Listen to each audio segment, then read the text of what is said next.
Hey everybody, welcome back to the Quest for the Bestest. It's the podcast from Backlot Banter, where us four Backlot boys review every single Best Picture winner and place them on a gigantic list of every single Best Picture winner of all time. That's right, it's the Quest for the Bestest, and this week we are talking about Forrest Gump, 1994, directed by Robert Zemeckis, starring Tom Hanks, Robin Wright, Gary Sinise, and Sally Field, among some others. This is a film that is much beloved in our popular zeitgeist. But what does it say? What does it have to? How does it compare to all of these other Best Picture winners?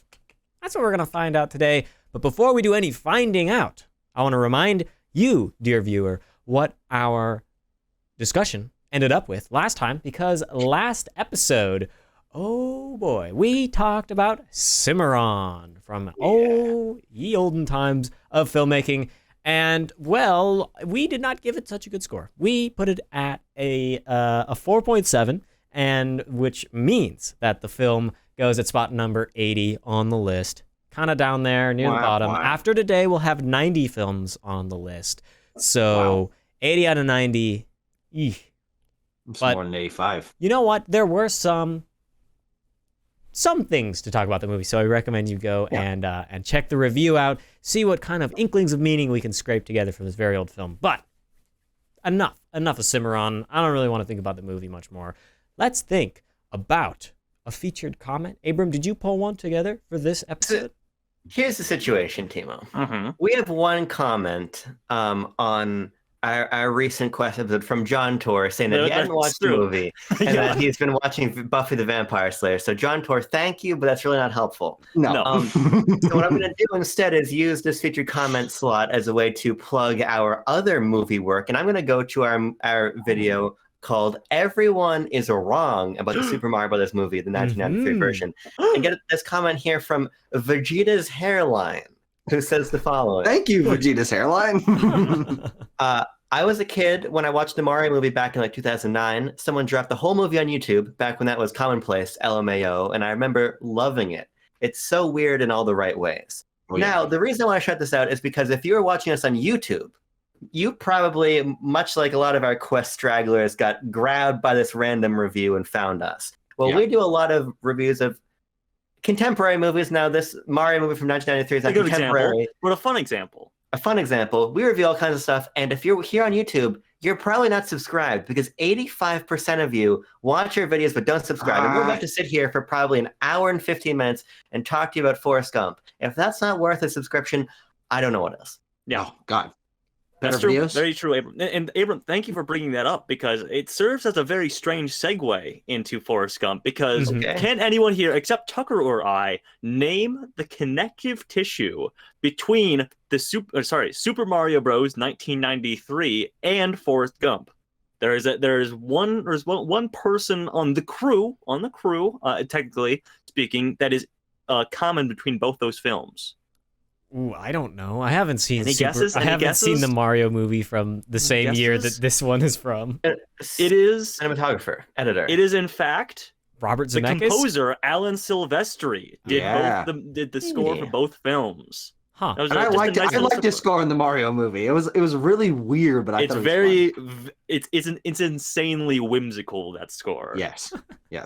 This is a pretty whimsical movie as well. Yeah. I would say. Do we have any plot lovers, any synopsis givers in our attendance tonight? Anyone want to try to espouse what happened in this movie? I can give it a shot. All right, Tanner.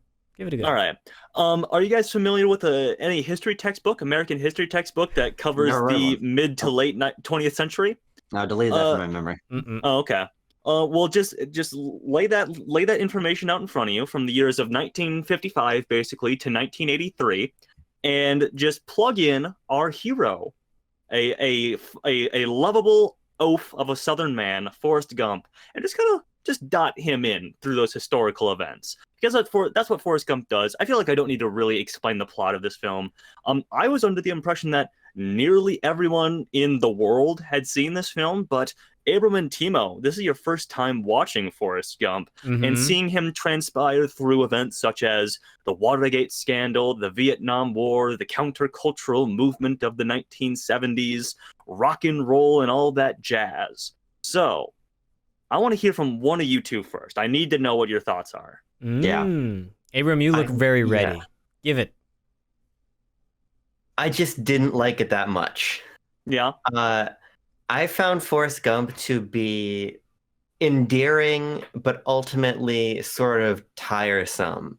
I think the moment that really catalyzed it for me is when he's seeing Richard Nixon because he's on the ping pong All-American ping pong team. Yes. And he's staying in like a Motel 6, and Nixon goes, "Boy, do I have the spot for you."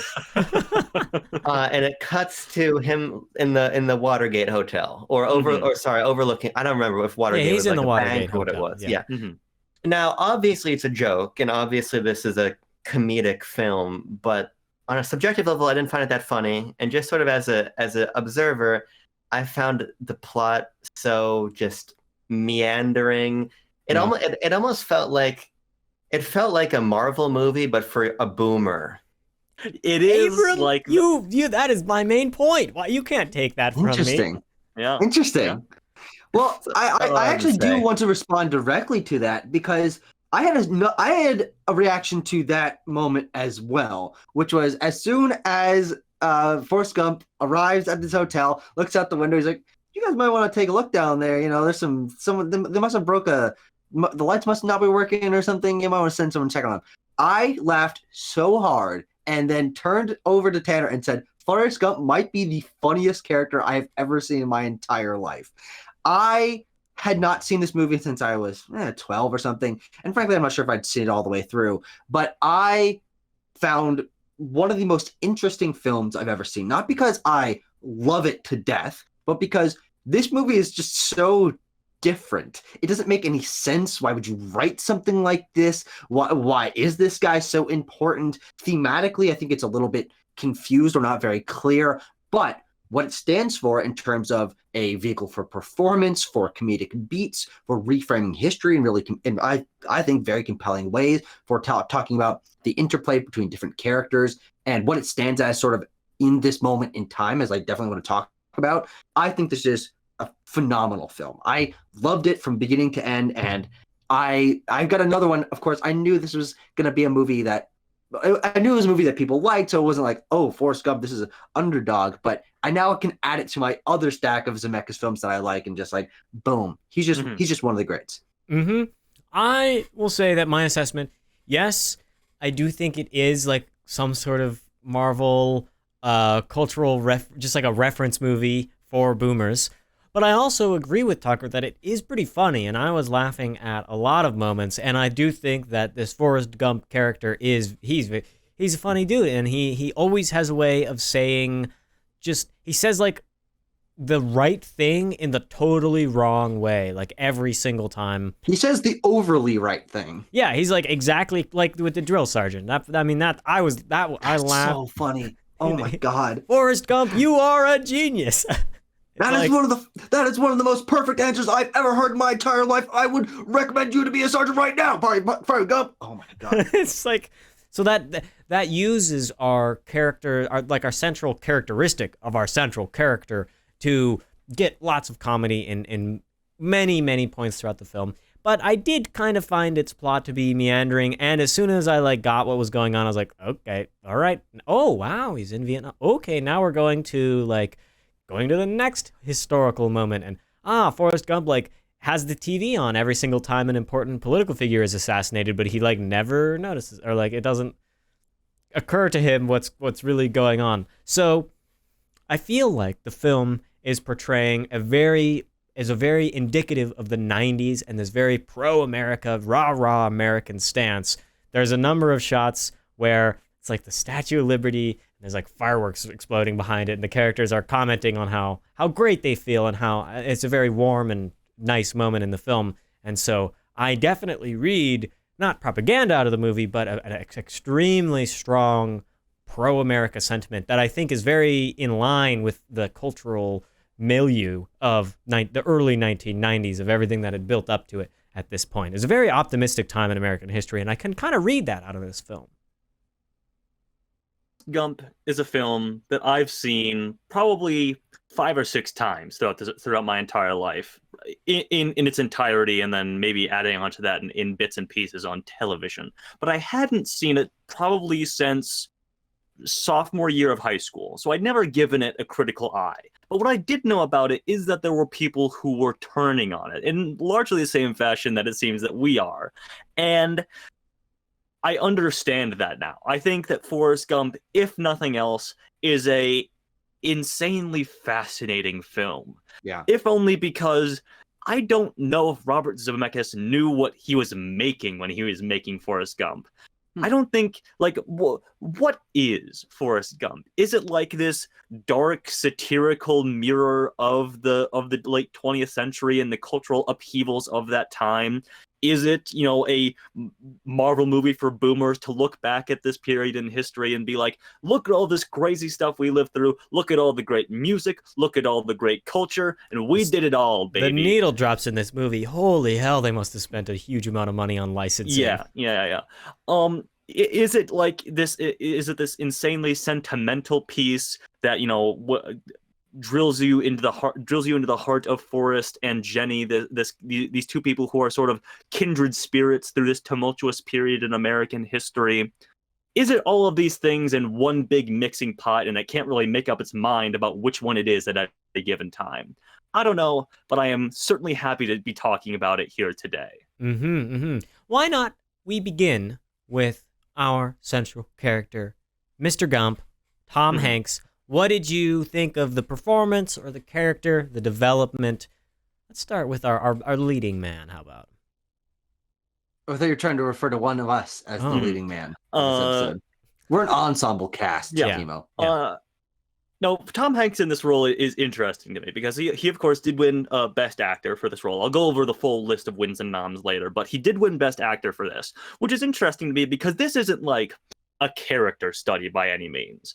I mean, the whole conceit of Forrest Gump is that he's kind of like a steady constant of a character who is acted upon by the outside world and sort of stumbles into these things and reacts in largely the same manner as he always does for 2 hours and 15 minutes or however long this film is.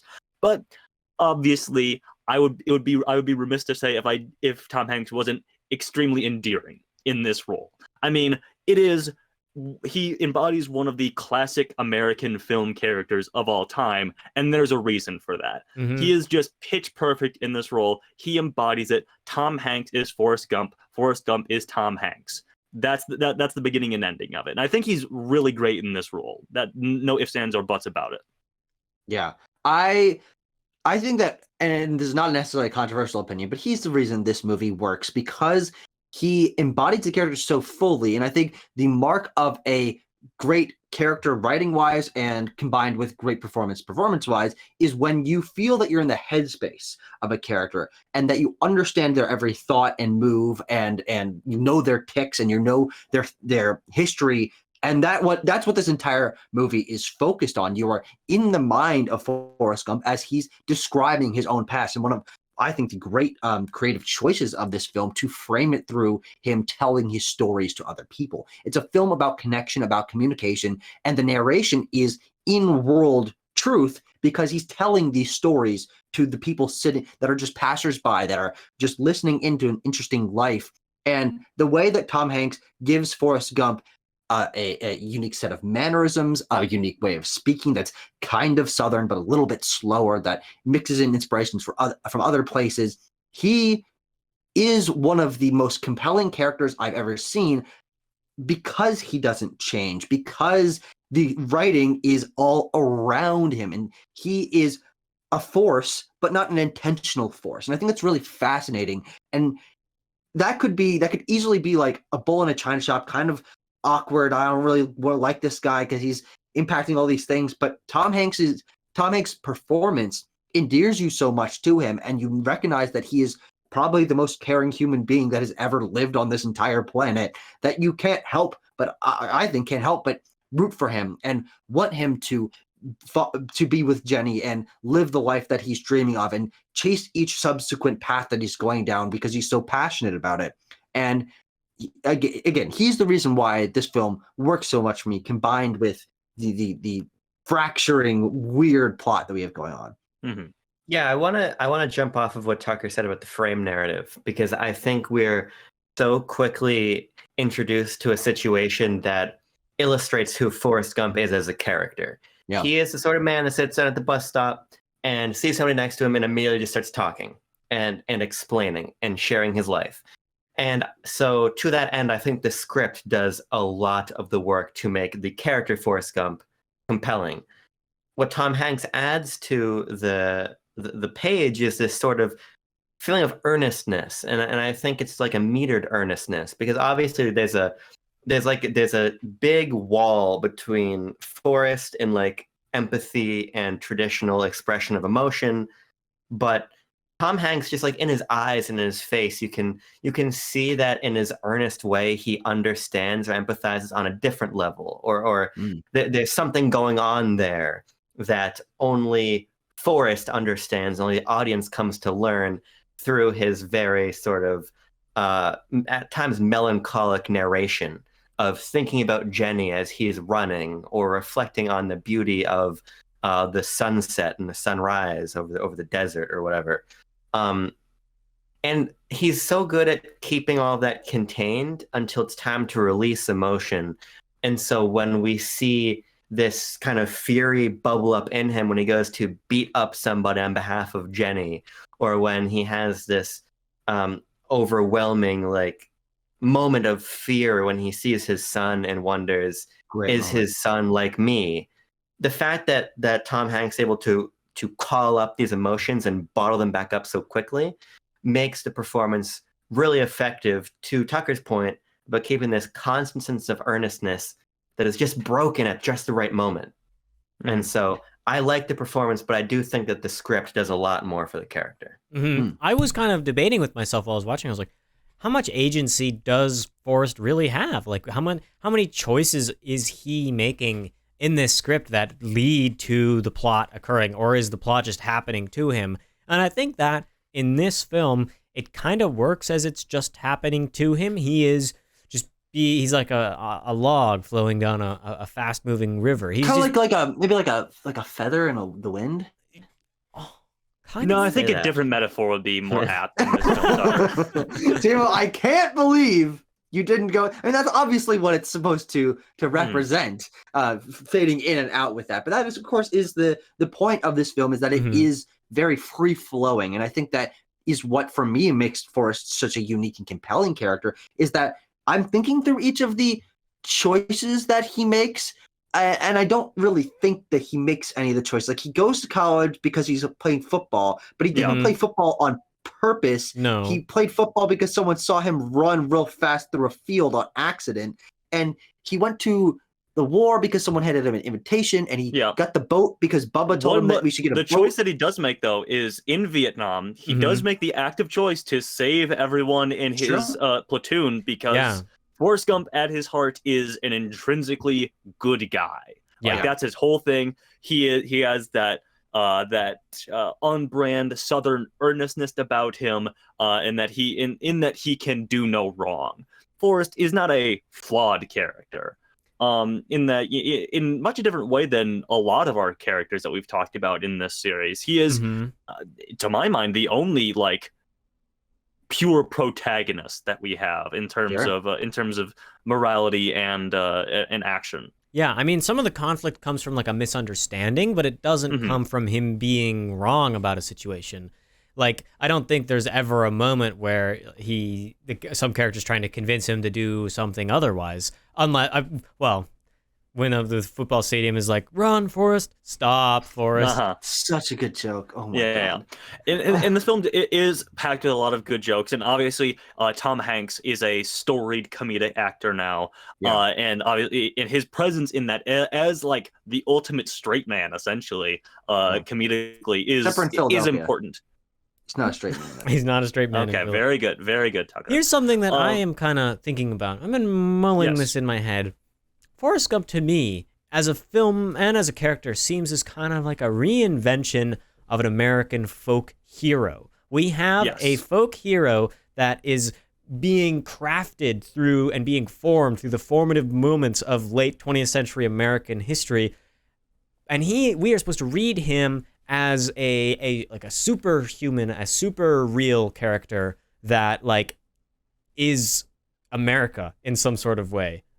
I don't know if that's fully, but I think he is this new folk hero, and the film is definitely, I don't know if it's trying to get us to identify with him, but it's trying to get us to see him within the context of the changing America, and I think make us think about how America has developed and moved forward in the last 50, 60 years, or from 1990 to 1950.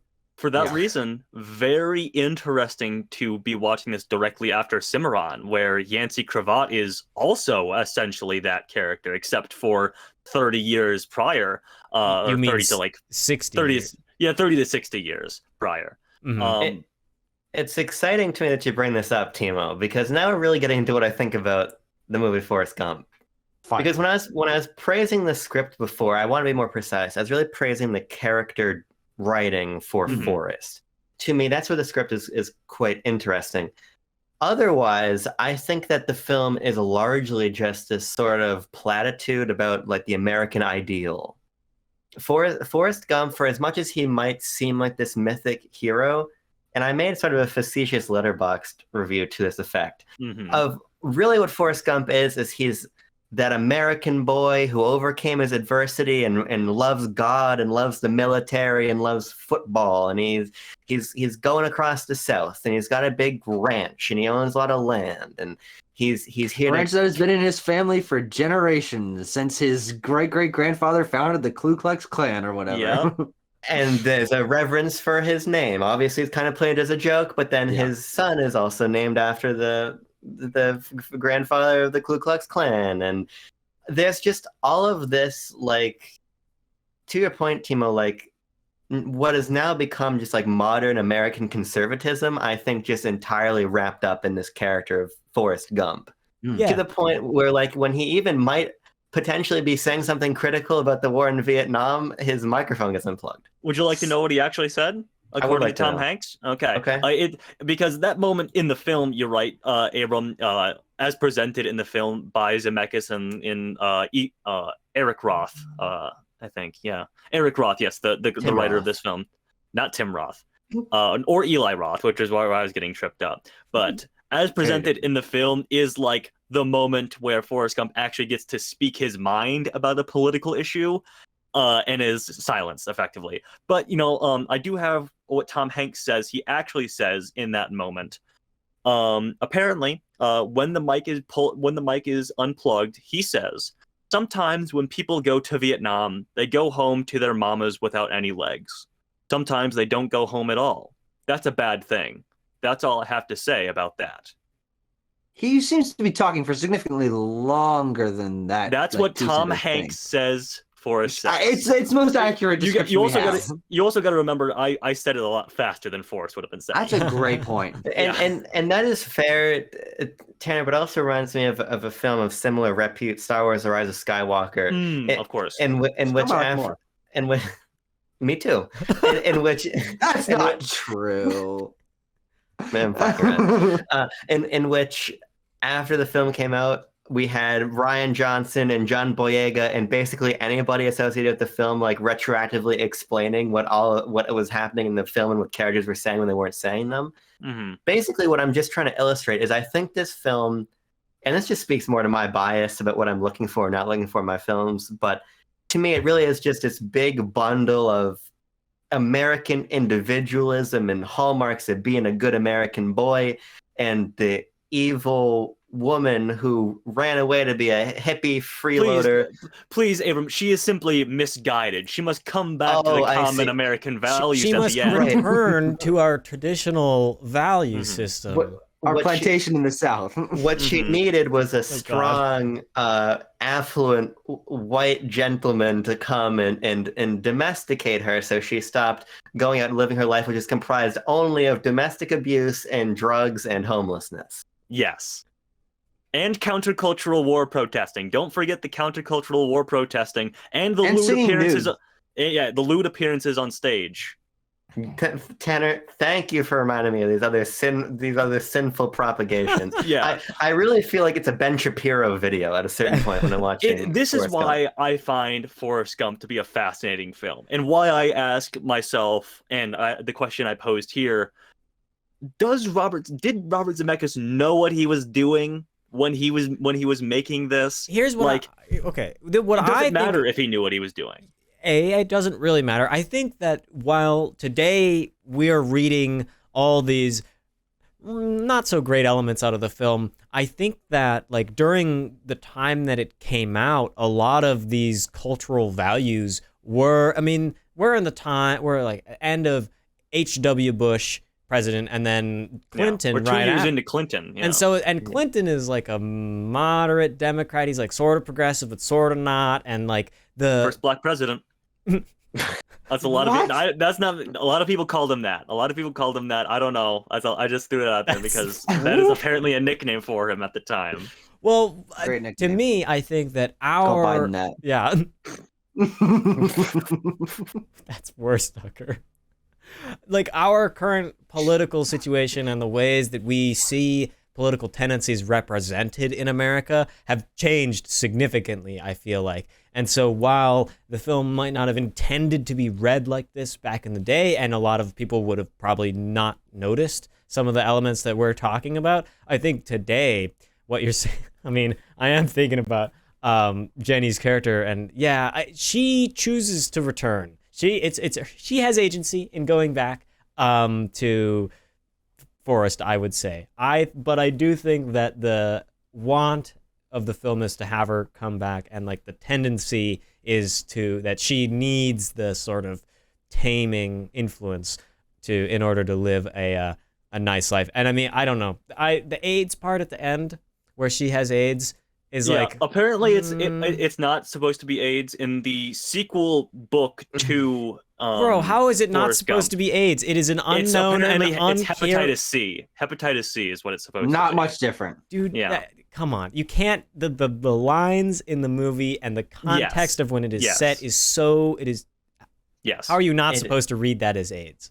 The As a thing result about of her doing all these drugs and hooking up with it makes a lot of sense for the character.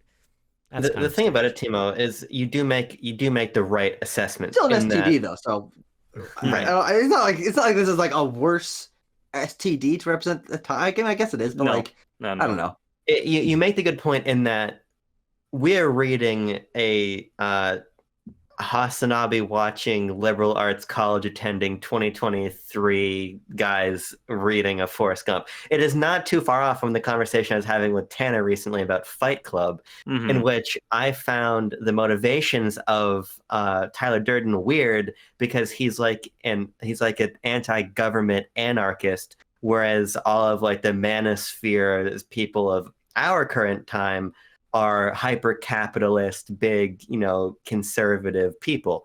At a certain point, you release a film that is a sort of political reflection of where you were when the film came out.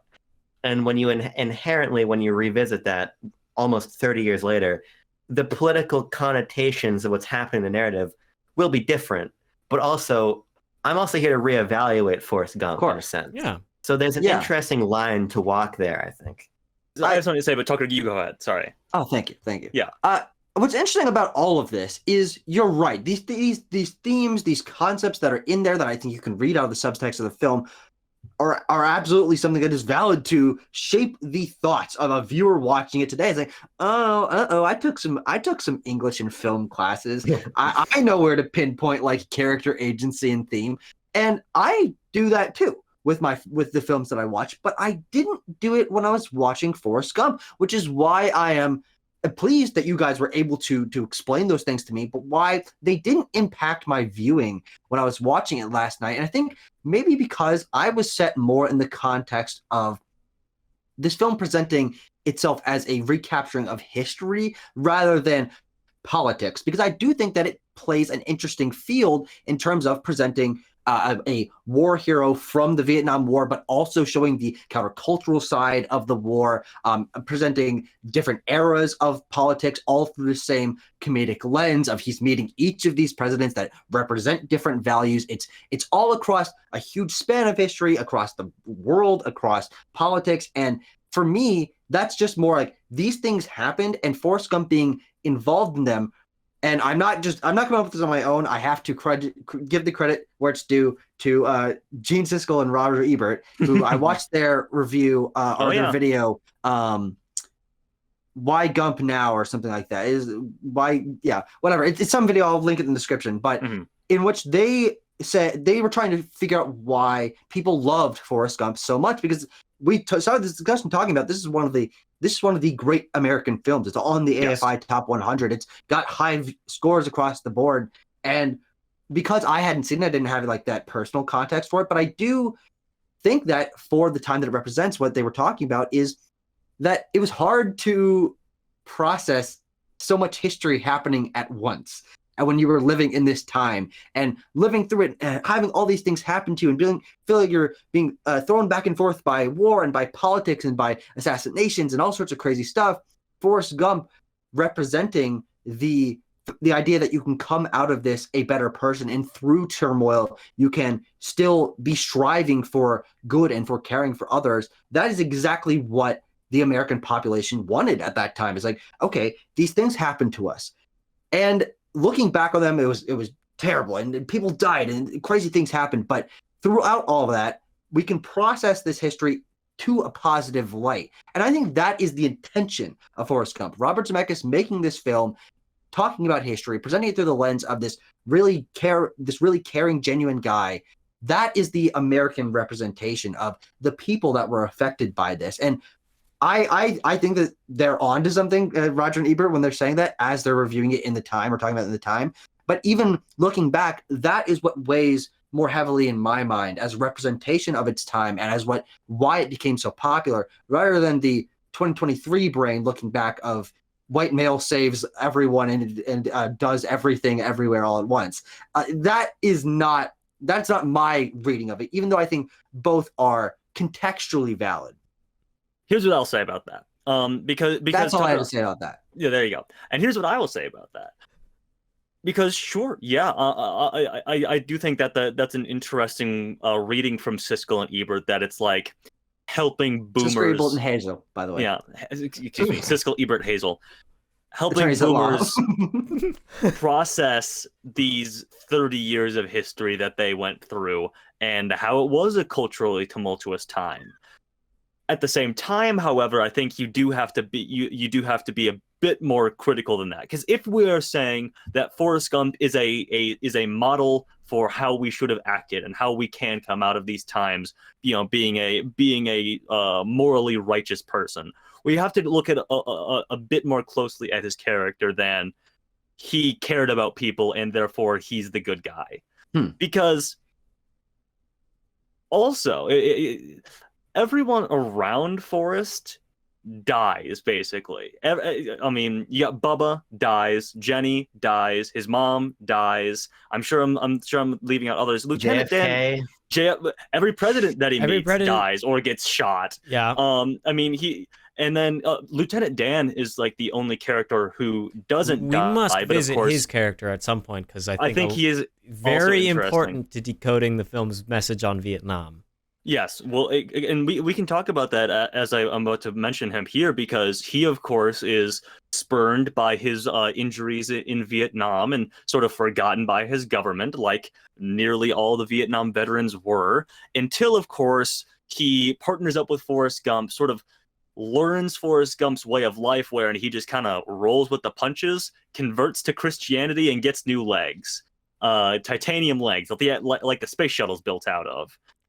You got magic legs. Because we are talking about Forrest Gump's character here. Yes, he cares about people, and yes, that's a virtuous personality trait to have. But also, if we're looking at him through the lens of history, which is political, he just does whatever he's told. That's the comedic conceit of Forrest Gump. He does what he's told. He's a good American boy. That's why that drill sergeant joke is so funny. He goes to the military, does what he's told, comes out a war hero. He invests in Apple because he does what he's told, and then he becomes a millionaire because of it. He plays the stock market, and he does all of these things because he's told he has to do them, and he lives the best life of anyone in the movie. It's a part of what reinforces, I think, this film is sort of a myth of the American ideal, is that individualism. The film's about individualism ultimately. Mm-hmm. Forrest Gump doesn't come back from Vietnam and start like a support group for the veterans. He doesn't use any of his money. What he uses his money to do is build a church, or to rebuild a church, and to to rebuild a hospital. Yeah, and like to do those. But the way that our injured veteran in Lieutenant Dan is able to sort of rise back to a new social status is through he doesn't have any bootstraps to pick himself up by, nor he doesn't have any legs. But he nonetheless, the solution to being dispossessed by your government is to just work harder, is basically what the film is saying. Go out into the storm, shake fist at God, and then come out triumphant. Well, also, notably about the shrimp boat thing, it is heavily implied in the film. I didn't catch this at any other time that I watched it, but heavily implied that Forrest prayed to God, and God smote down all the other fishing boats and left theirs alone. Yeah, and that's how they became so successful. Oh yeah, because it was like, it was the hurricane reference. They named it was like I don't remember. Hurricane Grace, I think. No. There was they used real footage. I thought I was right.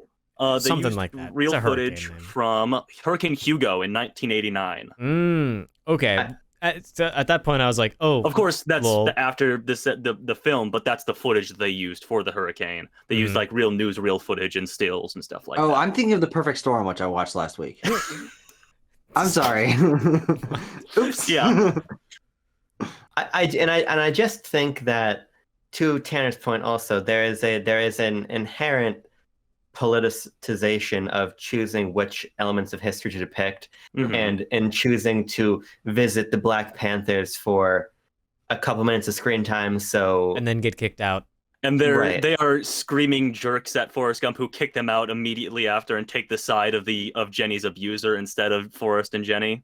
Yeah, I think that there's something deeper to what the film is saying, because ultimately, Tanner, you summed it up quite aptly in that history is political, in that what we learn in history is political in its omissions, and what this film chooses to depict is very much what we learn about. That nobody's going to watch this film and get a new revelation about their understanding of American history. I didn't know Kennedy was shot.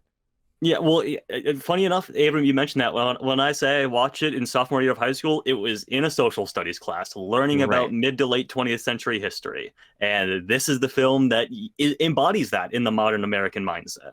Mm-hmm. Yeah. I want to revisit your point about the individualism. I just like the thought of as Forrest is our upstanding individual American folk hero, he literally goes to China and does battle with. Because at this point, 1994, right? 94, we can't really. They could put in battling the Soviets, but by 94, it doesn't matter anymore. So having China it actually maybe makes the film ring even more towards these like jingoistic current values, in which our current national security, international security policy towards China is not super favorable, and maybe even less so than it was back then. I just find this like reading of Gump as a hyper individual in going and battling with China, and he comes out victorious. I think. I don't know if the film really showed how that ended, but no, Lyndon B. Johnson got shot. That's how it got ended. No, it didn't. It ends with him returning home to a lot of a lot of money. Deals. Yeah. But I don't want to make this all political grandstanding. I do want to talk about the more simple content of the film, because as I mentioned, I think there are, multiple sort of intentions in this film. And I think there is an aspect of it. And I did some research about the original book, Forrest Gump. And it is like meant to be this like dark satire of this time, where it's this dumb guy who in the book is like a jerk. Like, he's just an asshole, is Forrest Gump's character, which is real, like, horribly racist, misogynist, all these things. Just a fucking dick. Wow. How does that change his relationship with Bubba? Bubba's a white guy in the book, actually. Oh, perfect. Yeah. Great. So there was a lot of adaptation done by Eric Roth here. Mm-hmm. But it is a dark satire of this guy who just like bumbles his way through history and ends up being very successful despite his moral failings and intellectual failings. Well, not intellectual failings, rather, but intellectual disadvantages, I will say. Okay, I don't know what the right word to use is. Sorry. Yeah. I have no idea. But yeah, because I do want to talk about like the sections of this film that we have. I think a good place to start is Vietnam. I think that's probably the most memorable part of this film. That's what a lot of people think about when they think Forrest Gump. They think the Vietnam sequences.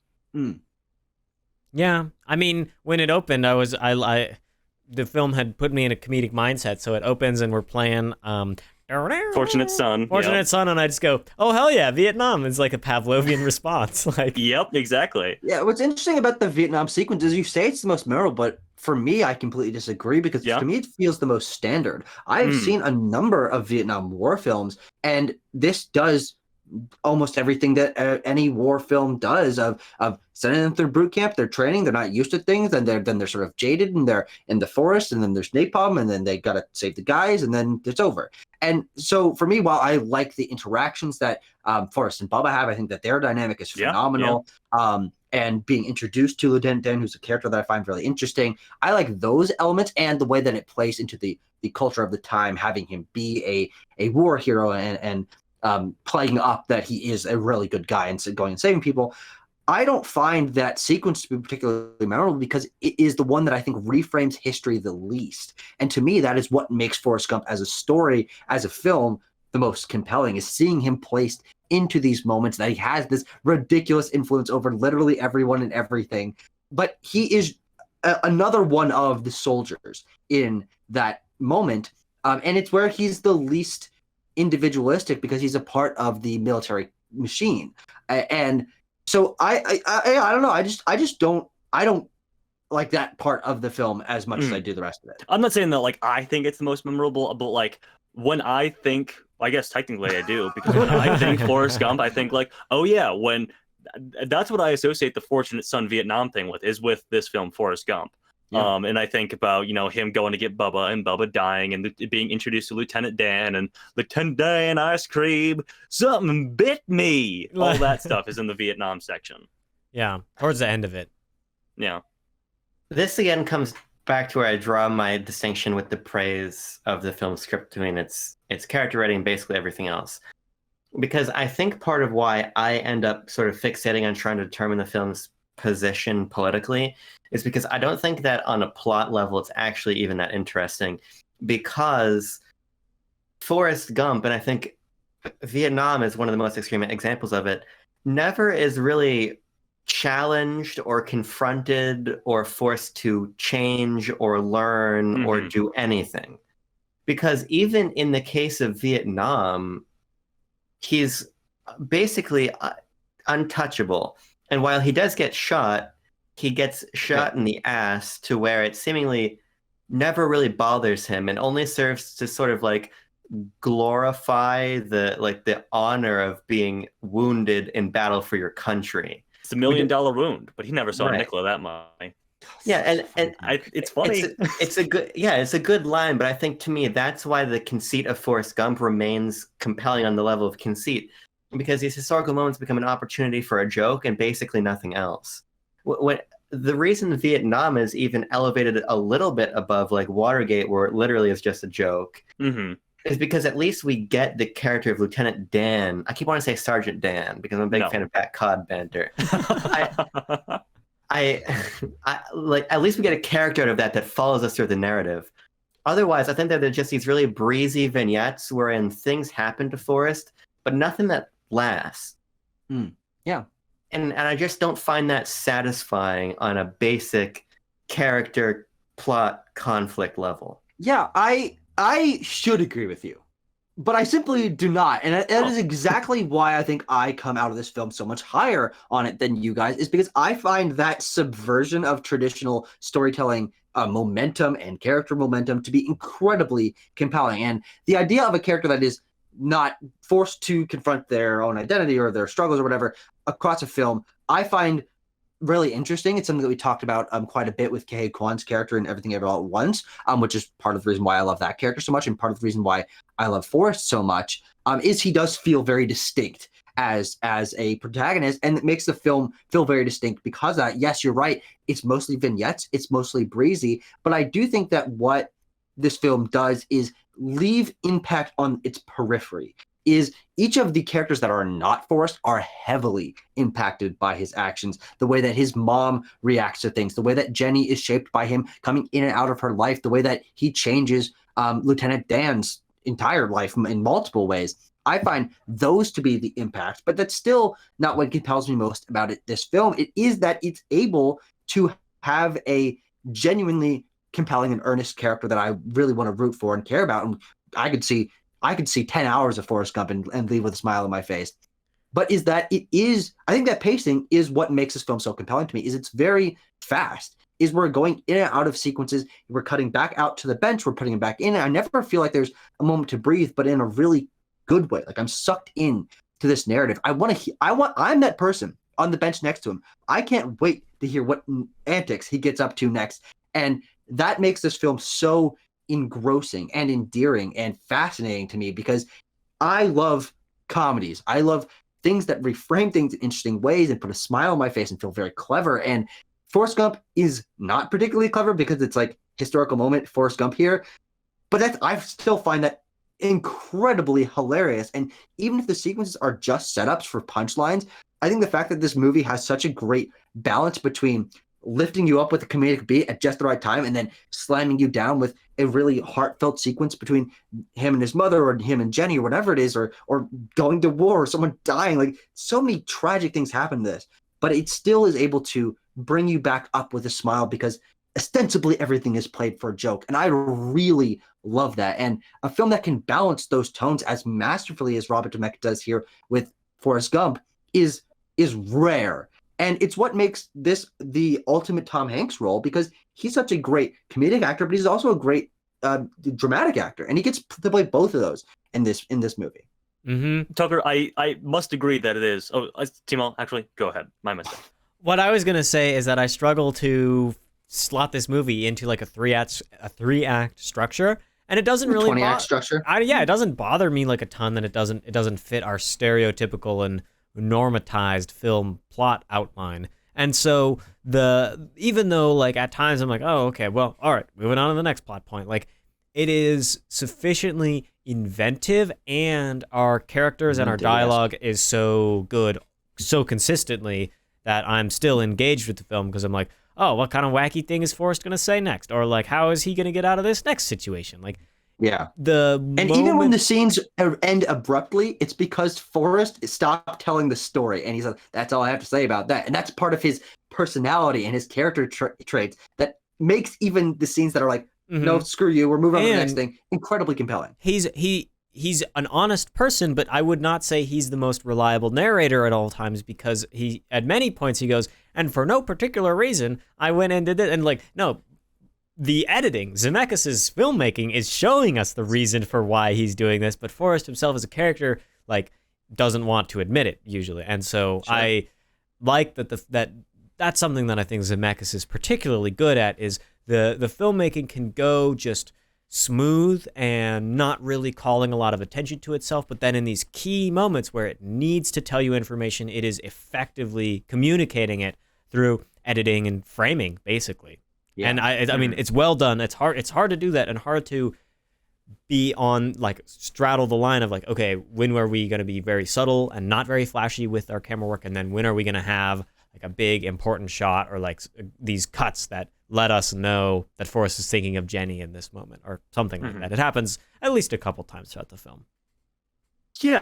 I mean, ultimately, if we're talking about how this film maneuvers its comedy and its dramatic beats, that's why I still enjoy Forrest Gump for all of the confusing thematic and political points it raises is that I have a smile on my face when I'm watching Forrest Gump. I can't help it. I mean, it is just the lovable performance from Forrest Gump, the script here from Eric Roth, and how he has all of these mannerisms, and as you mentioned, Timo, the glimpses of moments where it seems like it might be doing something satirical, as the book does, where it's like, and for no particular reason, someone went up and shot that man.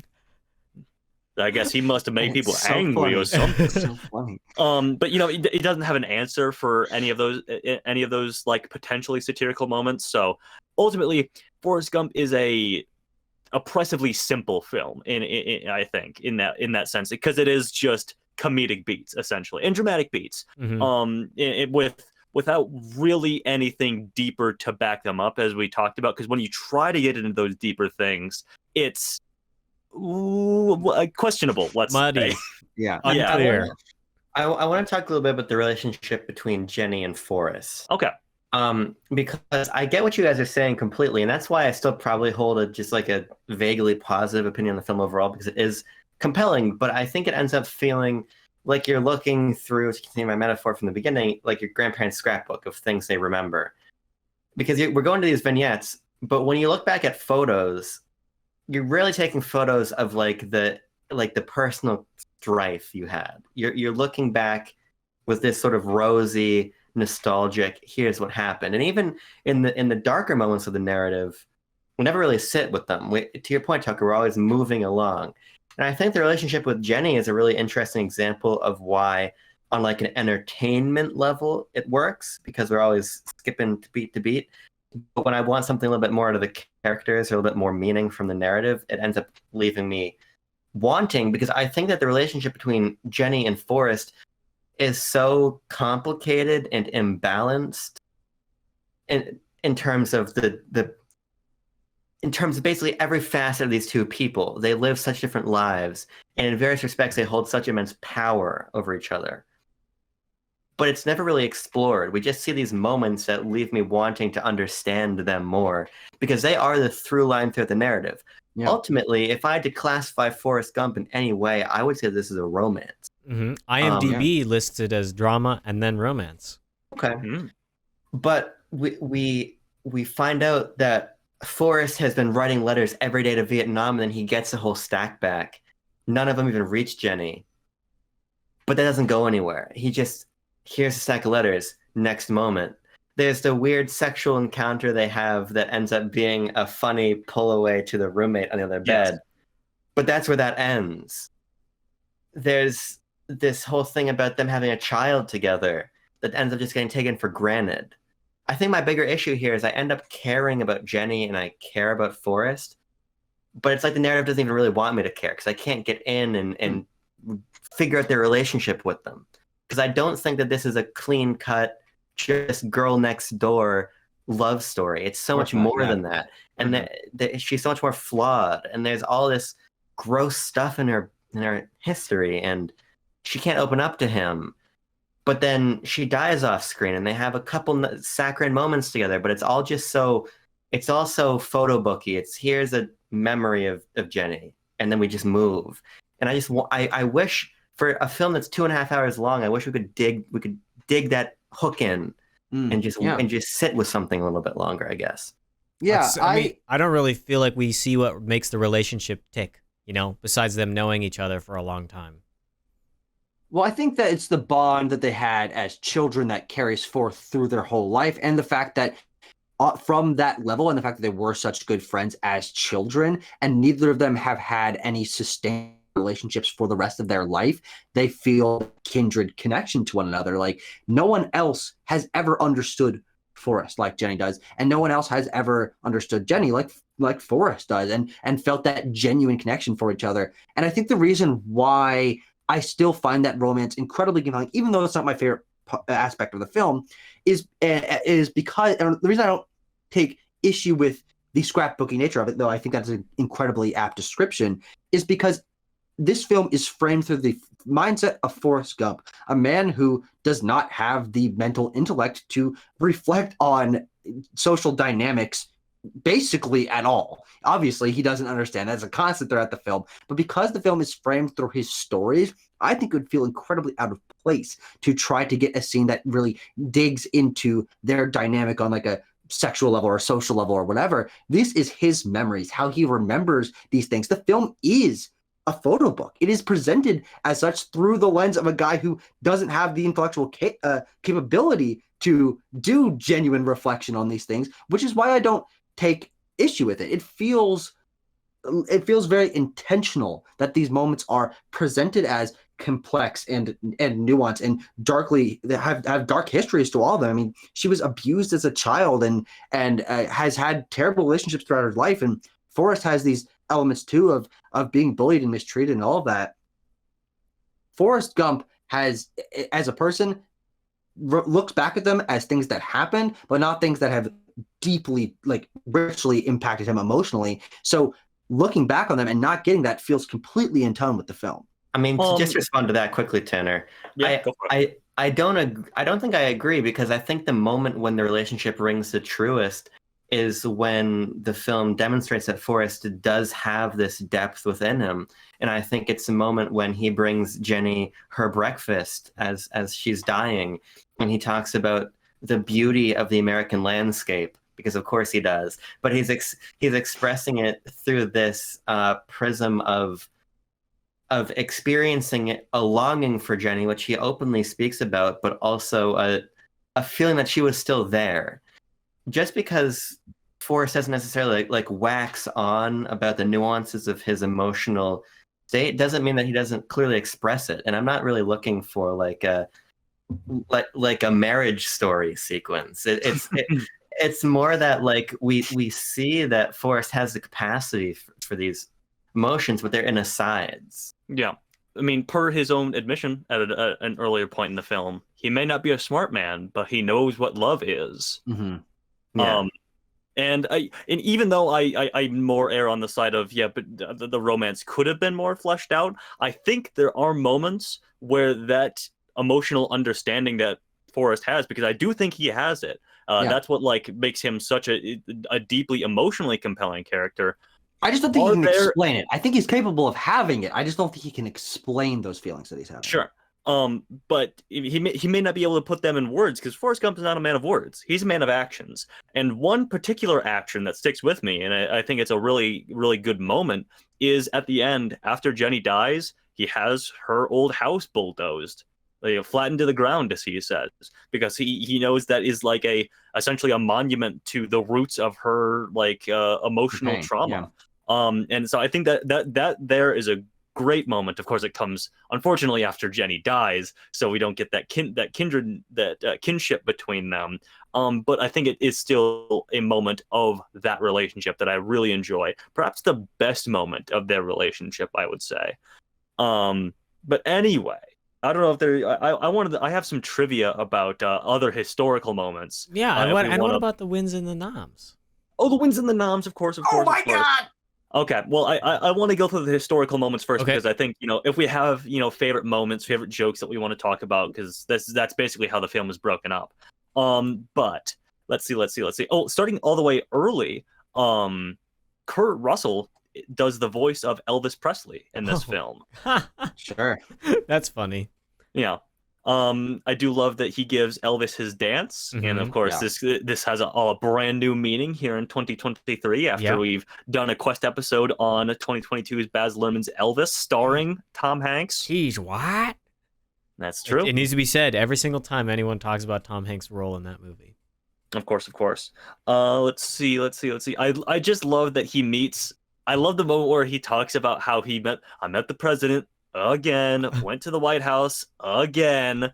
When he tells JFK he has to pee, when he moons LBJ. I love all those. I just love those presidential moments because they are funny. And the VFX is remarkably well done. Yes, because it's very tasteful for the time. Yep. Well, for the time, the mouth movement is pretty wonky. Let's not beat it on the bush.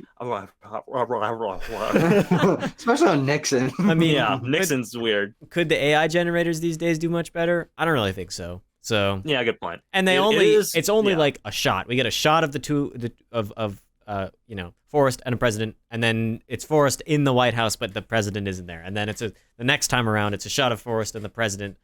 The mooning Lyndon B. Johnson's funny. I think it's funnier when you know that like Lyndon B. Johnson loved that kind of humor. He loved dirty potty humor. That's funny. And it's like, that's just kind of his deal. So I thought when he that was finds funny. the signed picture of Marilyn Monroe in JFK in the White House bathroom, come on.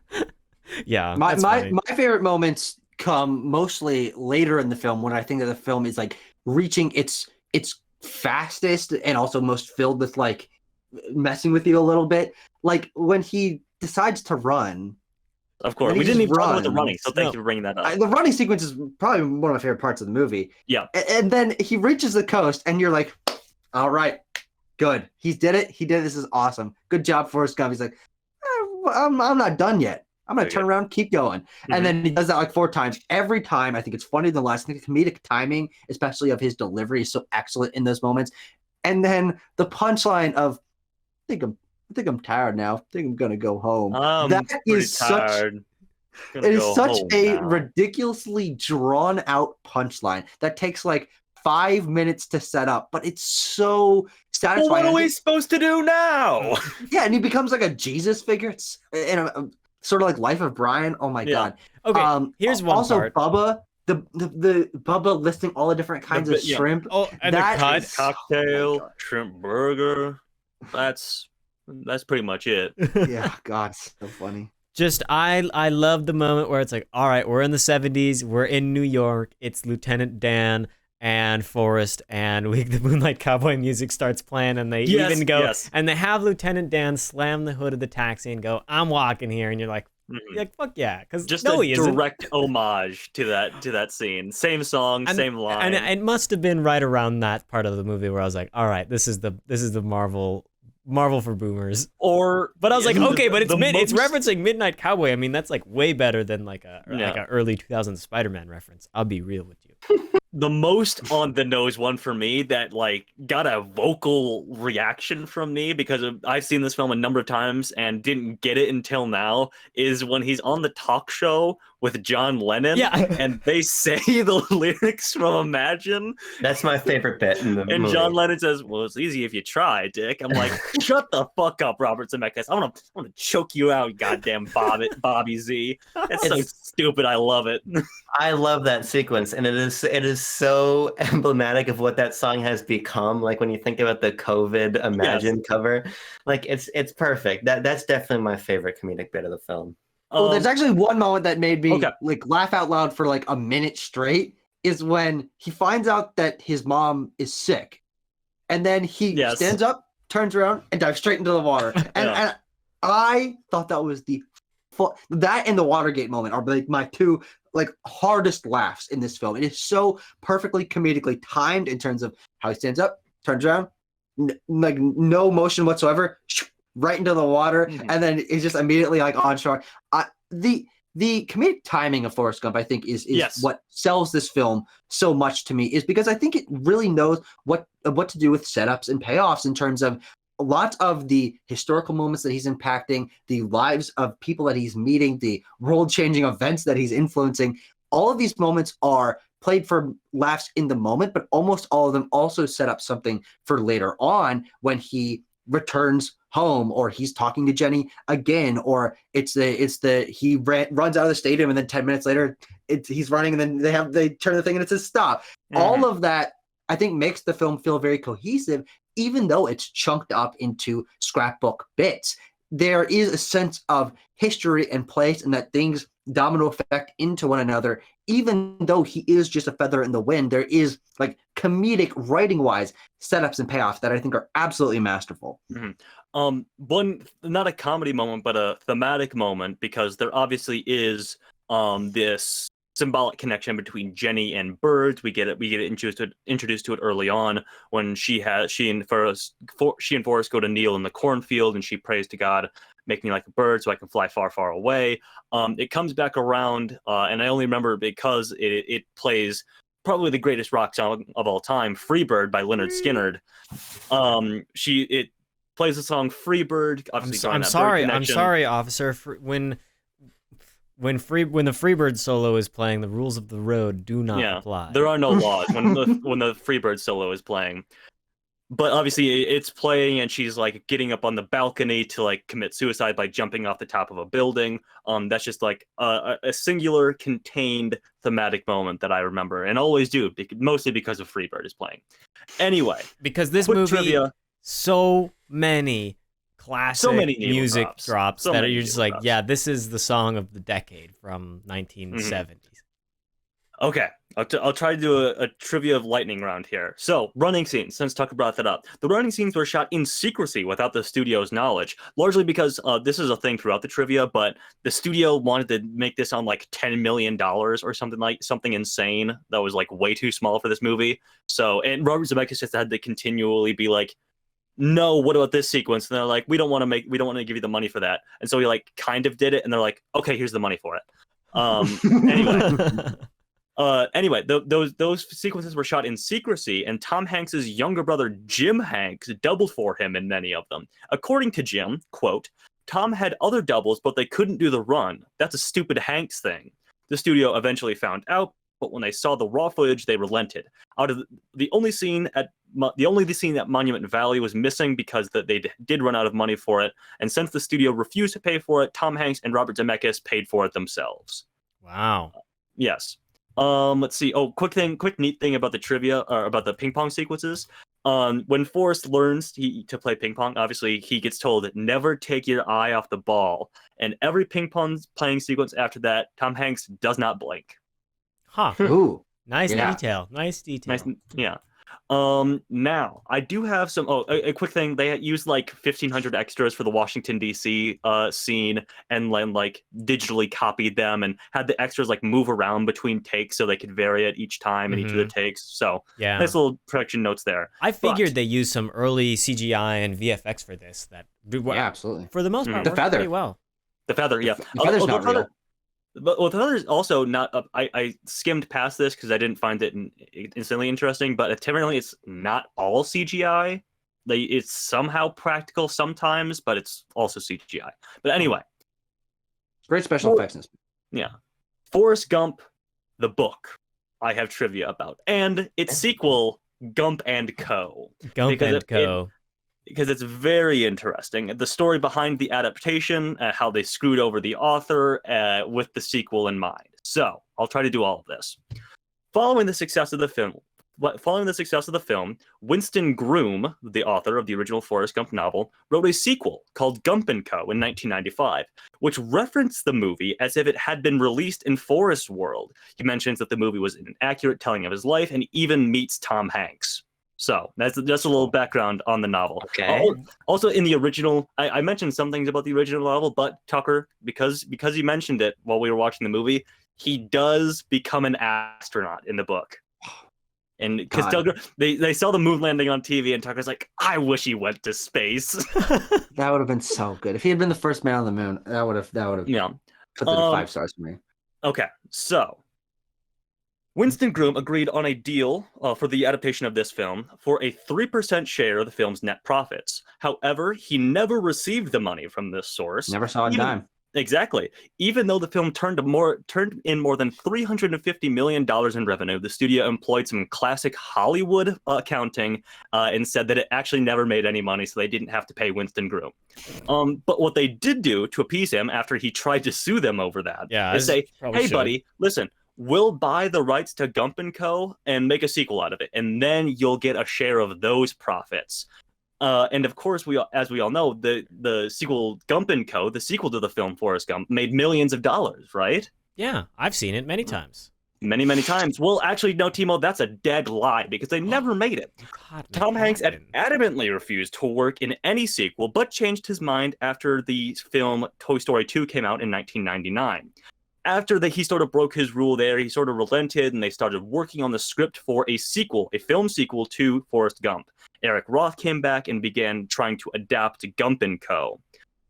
However, he started adapting this in the year 2001. Can anyone think of any major historical moments that might dissuade them from making a movie in which the main character is present for every historical moment in American history that happened in 2001? Oh no. After the 9/11 attacks, they decided that it would not be appropriate to make any film, and it has been stuck in quote unquote development hell ever since. The original no one's author working on this movie. Yeah, exactly. The original author, Winston Groom, who was told that he would receive profits from this film, died in 2020. Ooh. Oh, well, Yeah. never saw a nickel of that money. Well, I No, mean, he did who not. knows? Who knows? Maybe we'll get Gump and Co. where Forrest is at the COVID lab. He goes back to China for another ping pong tournament. and He he's at knocked the over a vial in Wuhan. Oh no. Anyway. God. I guess Yeah, technically it's he hard to wouldn't. think He wouldn't about. because he doesn't cause anything bad in history. No. That's true. I mean, he wouldn't be like No, but how funny would it be? a terrorist. He was actually the head of Operation Warp Speed. Uh-oh. God. It's just funny to think about if there They- was a 2000s Gump movie. What things would he be involved in, and how many of them would paint him in a positive light? Yeah. Anyway, quick ones. Oh, unless, sorry, Timo, were you going to say something there? No? Okay. Nope. Quick ones and noms here. It won Best Picture. That's why we're talking about it here today. Tom Hanks won Best Actor. Robert Zemeckis won Best Director. It won Best Adapted Screenplay for Eric Roth. Best Editing, as we've praised multiple times for the comedic timing and, just stitching together 40 years of history here. Best Visual Effects, as we've also named many times. It was also the first Best Picture winner to win VFX, which has only been done 3 times afterwards. Anyone want to take any stabs at it? Lord of the People in the Rings. comments play along. Coda? Lord of the Rings. Coda did not win Best Visual Effects. Gladiator, that's 2. Ooh. And one very... Hurt Locker? No, the one immediately, or not the one immediately after, but one very soon after The King's Speech? Forrest Gump. Not the King's Speech. What? Oh, I thought Very you were soon talking about Forrest after the Gump. Hurt Locker, not Forrest Gump. Mhm. A 90s Best Picture Oh, winner, Titanic. which is Titanic, exactly. Oh, of course. Yeah, of Yes. Of course. course. Well- Has not been done since Return of the King, which is very interesting. Hmm. But anyway, it was nominated in Best Actor in a Supporting Role for Gary Sinise, who's very good in this film. Best Cinematography, Best Production Design, or as it was called back then, Best Art Direction. Best Sound, Best Sound Editing, Best Makeup, and Best Original Score for Alan Silvestri, who So also did everything.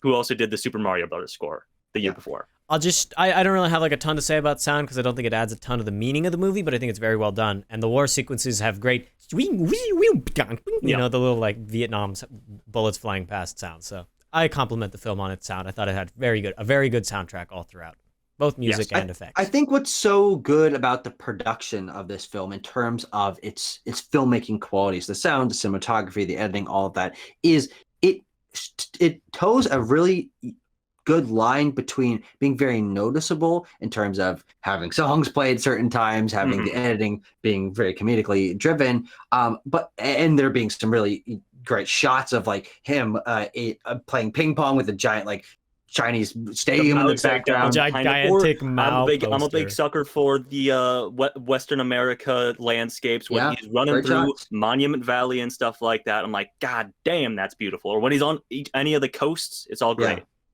My favorite shot was the one from Maine. Oh, that's so true. nice. He does go to Maine, doesn't he? go to Maine.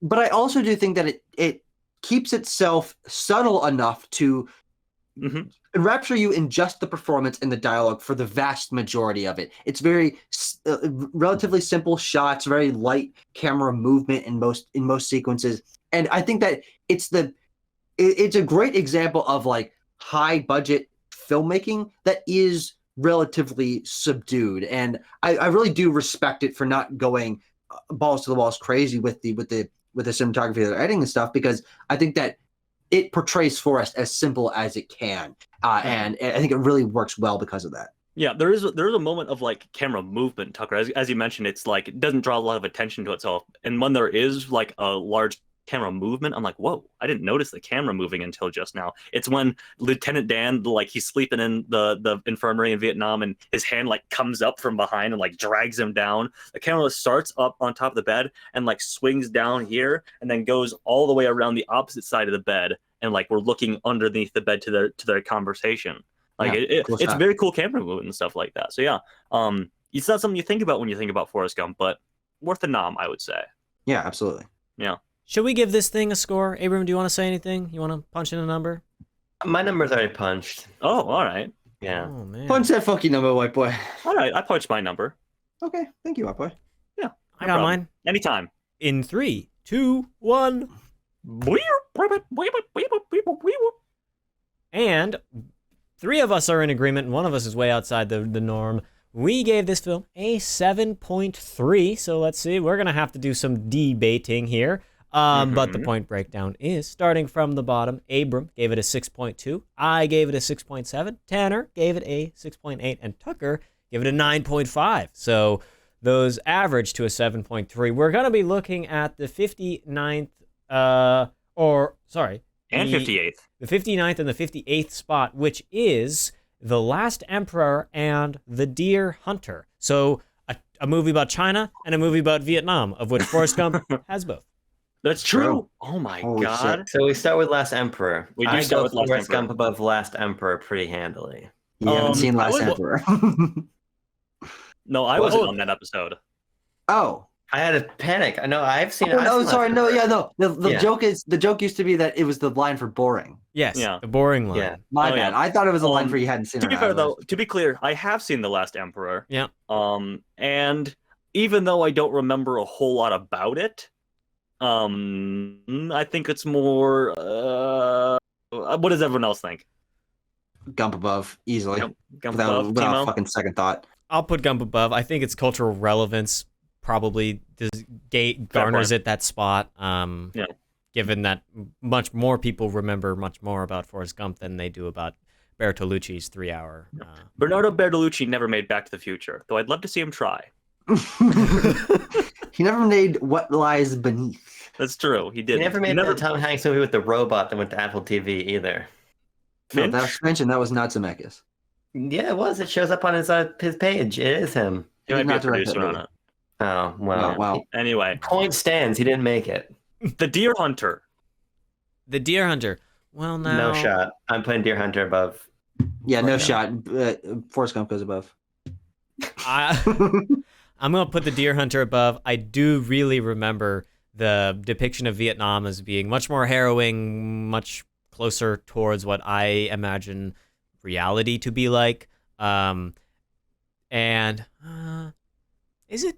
I don't know though. I thought the Deer Hunter was kind of long and kind of like didn't go a whole lot of places, but it had interesting stuff to say about Vietnam. But this film, Forrest Gump, has a lot of stuff that it says a lot, but I don't like what it says as much as I like Deer what. Hunter also says a lot, to be clear. It's more focused on the Vietnam War, of course. But I like think what the Deer Hunter says a little more. It's also more focused in what it says, I think. Yeah. It's a much stronger film thematically and politically and historically. So I'm gonna go with Deer Hunter above Forrest Gump.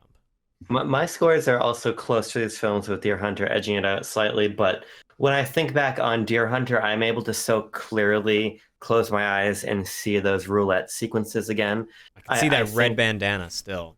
Yeah. Mhm. I think that the iconography and emotional charges and performances of the Deer Hunter are so compelling that they elevate it above what Forrest Gump is trying to do. Because I think that that's a narrative with a little bit more tooth to it than what Forrest Gump has. Yeah, I think that's what I'm going to end up doing as well. I mean, here's the thing. Here's what I'll underline with our discussion on Forrest Gump before we nail down a placement, even though we just kind of revealed where it's going to be placed. It is, of course, as we opened this discussion with, probably the most iconic American film.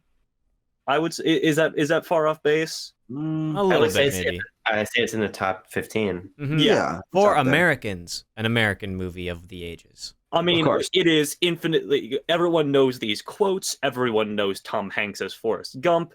Everyone has. I assumed everyone had seen this movie, but maybe I stand corrected. And maybe it is like maybe that's just because of like the generational gap is shifting a little bit to where Yeah. this is Between not as you and Abram. yeah, it is not as important in the American film going consciousness as it once was. But I think it had that crown, or at least a crown, for a long time.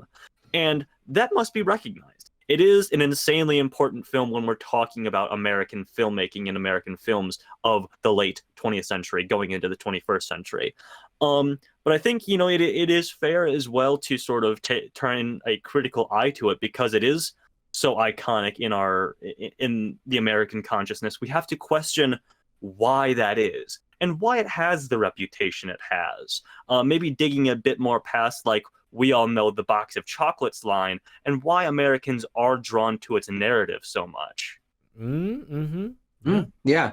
I mean, it's no skin off anyone's back, but obviously I would put Forrest Gump fucking 20 stories above The Deer Hunter. Not because I think The Deer Hunter is a bad movie, but to me, presenting the traumas of war with some great actors is what the Oscars do a lot, and they've done it a lot across all history. And we even got it last year with All Quiet on the Western Front, which is another great movie. But I don't think there's another movie like Forrest Gump. And to me, creativity and distinctiveness and memorability is off the charts with a film that feels as distinct from the pacing and concept perspective as Forrest Gump. And I think iconography wise, a red bandana and a roulette gun, but I think that's Gump is head and shoulders above what the Deer Hunter does in almost any category. And I obviously don't weigh the political disagreements that I do have with the themes of the movie as heavily as you guys do,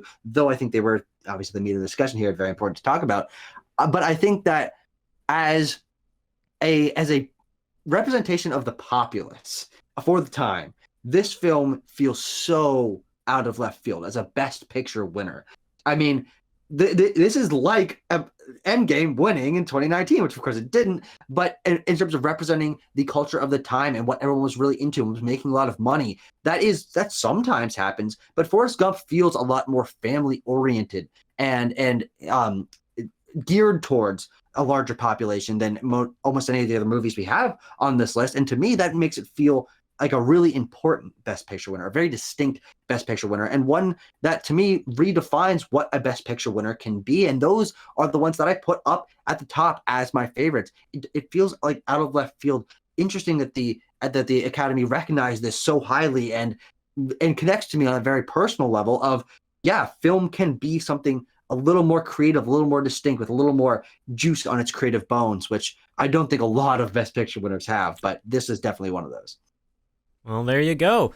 That means that the final resting place, possibly not the final resting place. The list isn't sorted yet, but for now, the final resting place of Forrest Gump is going to be at spot number 59, right in between The Deer Hunter and The Last Emperor. I would have added a full point to my score if they had played the Zapruder film. Me too. They got close. They got close. They had that shot of John F. Kennedy sort of like fixing his hair in the motorcade. But to be clear, though, I don't want to give the impression that I rated this film like I did, which I still feel that a 6.8 is a very good score, especially as I just recently reoriented my entire scoring sort of frame on Letterboxd. So 6.8 is a very good score in my mind, at least. I didn't give it that because I disagreed with the film politically. I think that I think it, as I mentioned a number of times, it's because I don't think it's very clear. I think it's confused. And of course, if we're talking about what films carry the most iconography, Forrest Gump would probably top the list, I think. Of course, but that's not really what we're talking about here. We're talking about quality of film. Yeah. Well, shall we get our legs moving and spin the wheel of fate and fortune to see what happens next on the quest for the Bestest? Might as well. I'm doing a lot of talking, but I'm going to talk a little bit more here. Just Perfect. One last thing, because we can't get enough of it. We are winding down the list here. So I think now, with 5 films remaining on our list, is the perfect time to throw to the audience and ask. We're winding down the quest for the bestest here. And we've discussed a number of times what we should do next. And with only 5 films left, I need to ask you, the audience, what do you think we should do after the quest for the bestest? I will not put off this question any longer, okay? We have yet to figure it out. And we need your help. Do we want to just throw out a couple of the possibilities we've been thinking of, so to give people something to go off of? Sure. Yes. Abram, go ahead. Yeah, so what I would like to do next, personally, is I would love to go to a foreign film body and do a quest for the bestest for their canon. Be it a foreign awards show that gives their top, if we do Palme d'Or or something, I think there's an opportunity to just take this format and apply it to a different canon of text. That's kind of what I'm interested in. Yeah. Yeah, something along those lines, be it Cannes, be it Venice, be it Berlin, maybe even Tokyo International Film. I mean, there's so many canons that we can come up with, or that already exist. South by South, we could do every single. They don't really have like a. They don't give grand awards. prize. No, they do, but not really. Which film premiered in that last slot? Yeah. So what was the surprise there? Who wants to pitch the bit more audacious idea? I think you should. I should? Mhm. Okay. As I said, the bit more audacious idea that we've had is doing the ultimate quest for the bestest in terms of the Academy Awards. And you might be asking yourself, Tanner, what does that mean? Well, I'm here to tell you. Don't worry about it. It means we would be reviewing, in the format as we do right now, every Best Picture nominee that the Academy has recognized from 1927 up until this current year and going into the future. It is a long project. Tucker, do you have off the top of your head roughly how many films that is? No, but I think what makes this concept so appealing to me and hundreds why hundreds of movies. That's all. I mean, it's easily 600 films, but that is an almost unattainable concept. But I think that's what makes it so compelling to me personally. Is it's something to work for, and because we've honed our Oscar watching skills and we've sort of cultivated our Oscars audience so much, I think that it works as the perfect continuation, especially considering we have already reviewed 3 years worth of Best Picture nominees, and those are some of my favorite sets of film reviews that we've done. And it would give us a much greater chance to dive into comparing within years rather than within like a 30s movie versus a 90s movie. Yeah. It also would include potentially something that we could do in the Ultimate Quest for the Bestest, or outside of that, an idea that Abram had, the request, where you, the audience, request that we request a film, a Best Picture winner that we've already reviewed, potentially maybe one that we've only done a paltry 30 minutes on. Can you believe it? As